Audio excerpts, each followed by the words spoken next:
不動産屋さんの怪談です。今回は私の男性の友人、仮名ですが岡田さんから聞いた話です。90年代中頃、岡田さんがまだ10歳の頃、岡田さん家族はオーストラリアに移住し、シドニー郊外の一軒家に引っ越しました。岡田さんは子供でしたが、その家の第一印象はすこぶる良かったそうです。白い平屋建てのシンプルな日本でいうところのとても広い 4LDK で、奥の庭にはプールもありました。そのプールの先の茂みの中に10メートル以上もある大きな木があり、その隣には小さな物置小屋が建っていたそうです。新生活がスタートしてしばらくした頃、岡田さんはよく庭で時間を過ごすようになったそうです。ある日岡田さんはプールのそばでサッカーボールを蹴って遊んでいました。するとうっかり大木と物置小屋の間の茂みにボールが行ってしまったそうです。それでボールを探そうと、その茂みの方にゆっくり近づいていきました。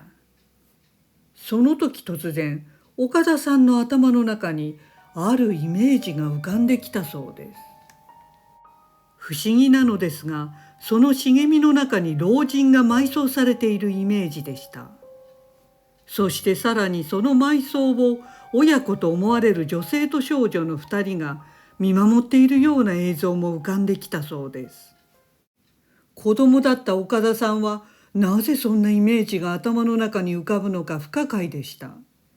この妙なイメージはその後も大木のそばを通るたびに浮かんできたそうです。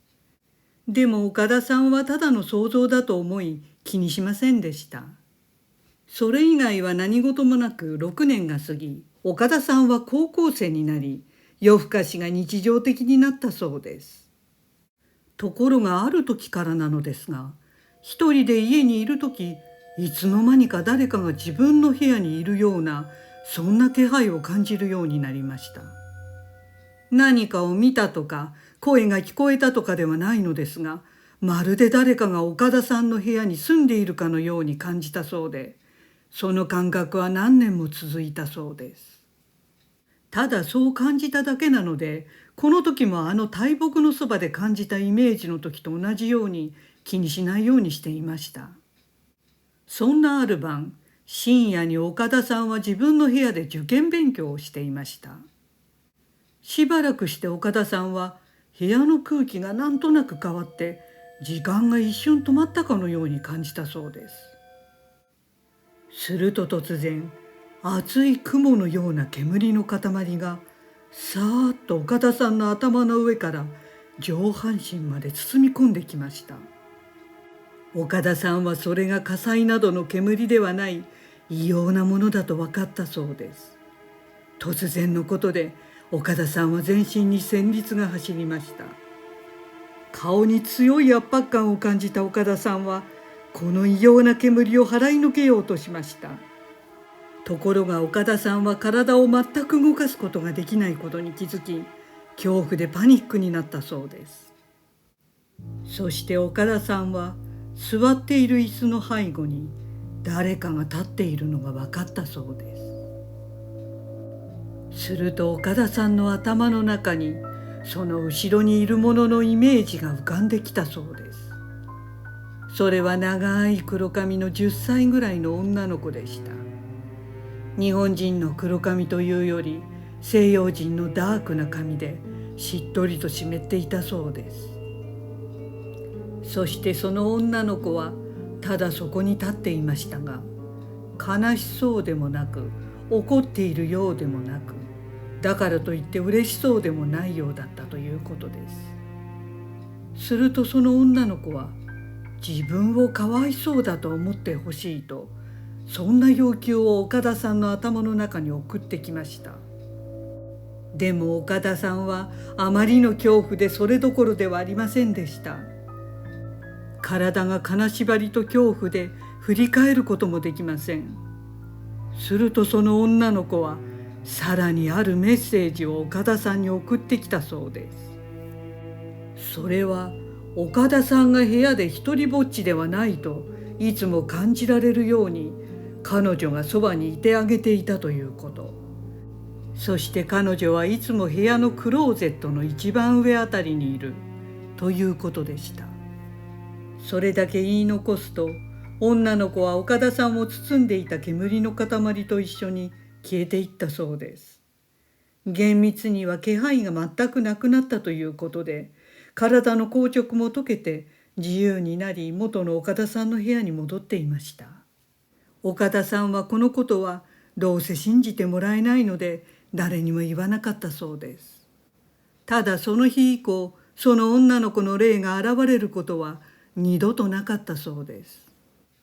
そして2年が過ぎ、その頃には岡田さんは家を出て大学の近くにアパートを借りて住んでいました。そんなある日、両親が海外旅行に行くというので、実家の留守を頼まれたそうです。岡田さんが一人で実家に泊まり出して少しした時です。夜、岡田さんがベッドで寝ていると、あの数年前と全く同じの煙の塊が顔を覆ってきました。その灰色の煙の塊は以前と違いとても厚く重く、あまりの苦しさに我慢ができませんでした。それで満身の力を込めて何とかベッドから飛び起き、すぐに実家から逃げるように出て、その日は自分のアパートに戻ったそうです。それ以来実家の留守番をするのを避けるようにしました。そして月日は流れ、2017年に両親はその実家を売却しました。家の明け渡しの前日に岡田さんは自分の部屋にほんの数分でしたが入ってみたそうです。すると岡田さんはふとあの女の子の霊のことが気になりました。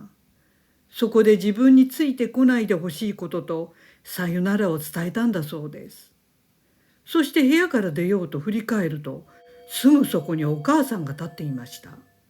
お母さんは唐突に「あなた部屋で何してたの?」と聞いてきたそうです。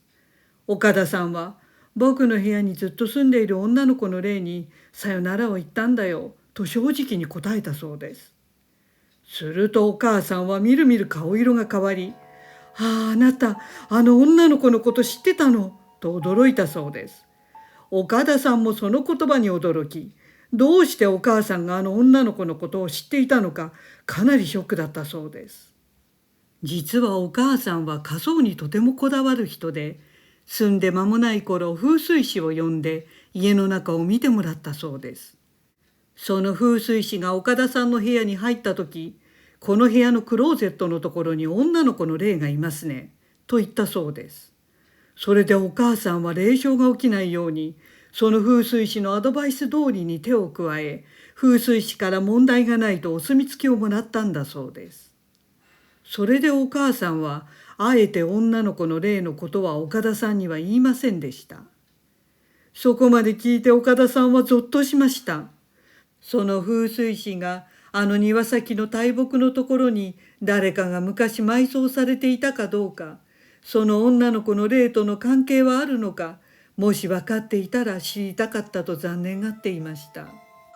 調べたら根深いものがありそうな曰く付き物件だったのかもしれませんね。